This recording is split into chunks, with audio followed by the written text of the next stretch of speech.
Hi friends, let us continue next part, Venn diagram.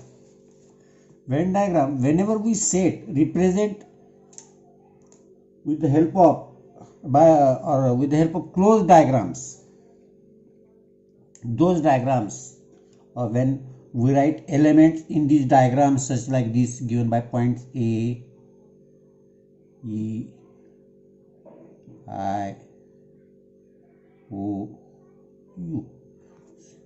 Suppose this is the set of vowels. Here if we are given 2, 4, 6, 8, 10, set of even numbers less than 10, such first 4 prime numbers 1, 2, 3, first 4 natural number. Such diagrams, closed diagrams are known as Venn diagram, and it is easy to understand. So because simply these are known as Venn diagram.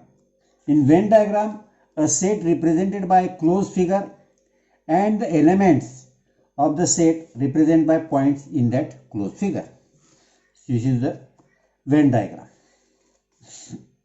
Now let us see subset. Let A and B two sets such that every element of A is an element of B, then A is called a subset of B, which is written as A is subset of B. Suppose we have taken here two sets for understanding this. A is equal to, suppose we have taken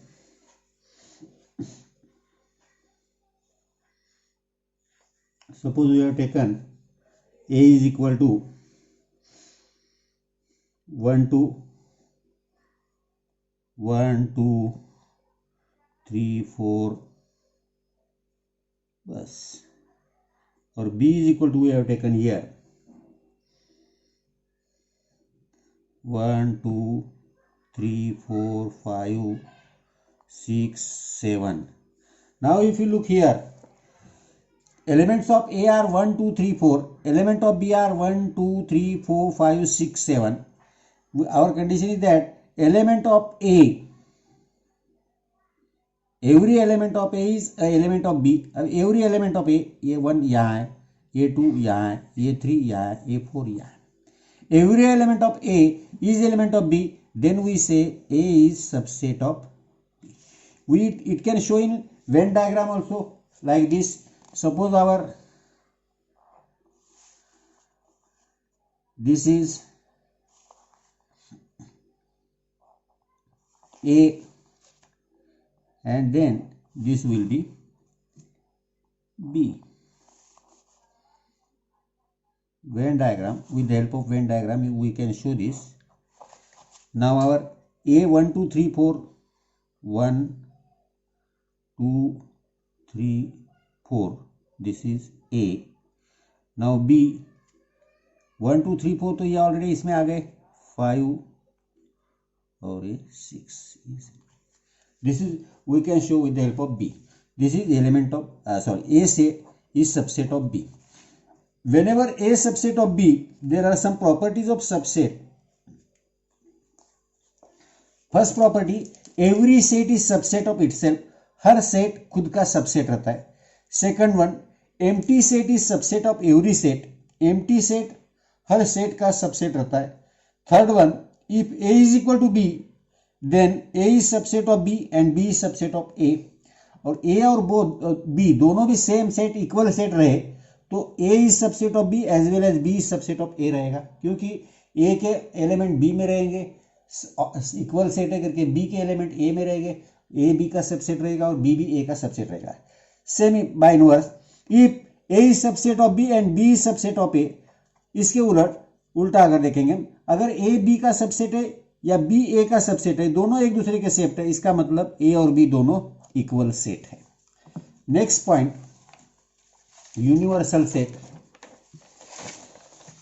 universal set के बारे में सोचेंगे तो universal set that is 2-3 set के बारे में जब हम सोचेंगे तब ये कंसेप्ट आपके ध्यान में आएगी. सपोज हमने यहां कंसीडर किया U is a set of all books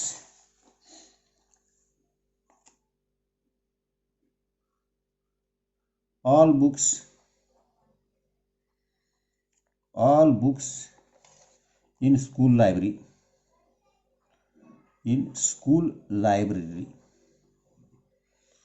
suppose ये एक है सेट, ये मैंने कंसिडर किया हिस्ट्री बुक्स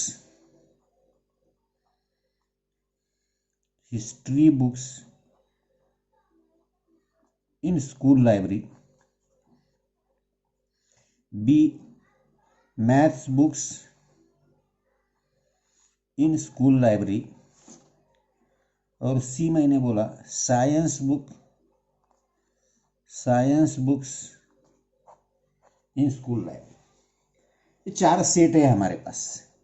अब ये चारों सेट में मैंने पहले यू सेट जो है वो बोला कि स्कूल के जो भी लाइब्रेरी में जितने भी बुक है वो बुक्स का सेट। ये सेट बोला हिस्ट्री सब्जेक्ट के जितने भी बुक्स है वो सब बुक का set, that is A.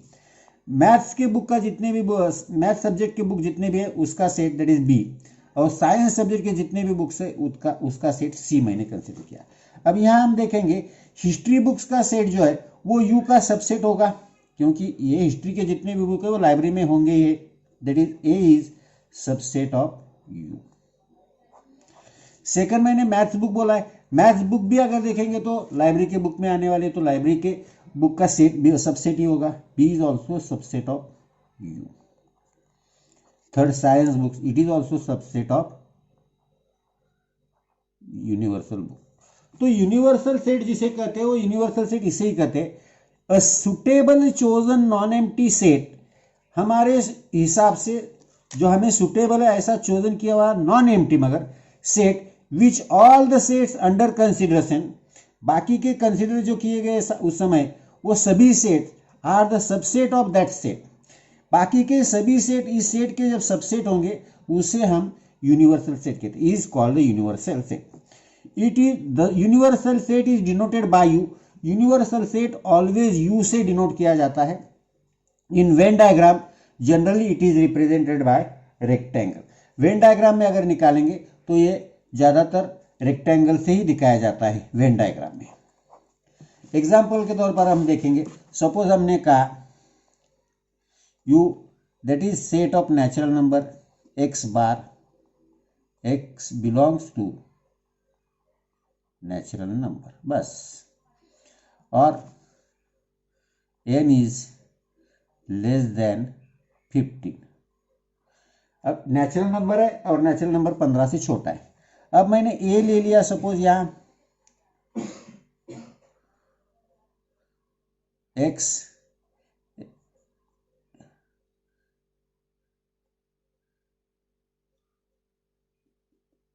x is a natural number, n is less than 8,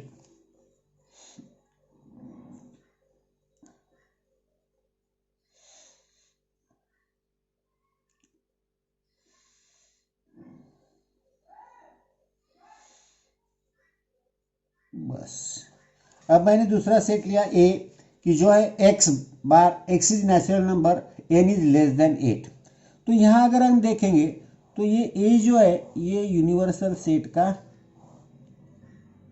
अभी यहां हमारा ये सपोज तो ये 1 2 3 4 5 6 और 7 लेस देन 8 आ गए। फिर यहाँ आ गया 8 9 10 11 12 13 14, ये है हमारा यूनिवर्सल सेट और ये रहेगा सपोज हमारा ये। तो ये हम वेन डायग्राम के साथ भी दिखा सकते हैं, ये इसे कहते हैं यूनिवर्सल सेट। अब इसके बाद आएगा कॉम्प्लीमेंट्री सेट। कॉम्प्लीमेंट्री सेट के लिए हम इसी को ही समझ के लेंगे। अब यहाँ हमने ये जो 2 सेट दिखाए, ये यहाँ अंदर दिखाया है, ए के जो एलिमेंट है वो, और ये यूनिवर्सल सेट है। अब ए कॉम्प्लीमेंट बोले तो किसे कहा जाता है? ए कॉम्प्लीमेंट कहा जाता है complement of set, let A B any given set and U be the universal set then the set consisting of all the elements of U which do not belong to A is called the complement of A. तो A set में, अब यहाँ U में देखने का है हमें, U set में देखने का है, और U सेट में ऐसा देखने का है the elements of which do not belong to A, U के एलिमेंट जो A में नहीं है is called complement set. That is A complement. अगर यहाँ हम लिखेंगे, सपोज यहाँ ऐसा भी लिखा जाता है, तो ये बचे हुए सब 8, 9, 10, 11, 12, 13, 14 ये कॉम्प्लीमेंट हुआ है. इट इज डिनोटेड बाय, ए पर सी लगता है दैट इज ए कॉम्प्लीमेंट, और ए पर बार दिया जाता है that is also A complement, और यहाँ ए पर कॉमा दे के भी दिया जाता है, जैसे कि ऐसा ए कॉमा, कभी से ए बार ऐसे भी दिया जाता है, कभी ए कॉम्प्लीमेंट ऐसे भी दिया जाता है. तो इसे हम कहते हैं कॉम्प्लीमेंट सेट. कॉम्प्लीमेंट सेट की डेफिनेशन है, complement of a set, let A B any given set and U be the universal set, then the set consisting of all the elements of U which do not belongs to A is called the complement of A. It is denoted by A, C or A bar or A comma. That is A complement. तो ये A complement है. Understand? Okay. Now इसी पे dependent practice set देखेंगे 1.3.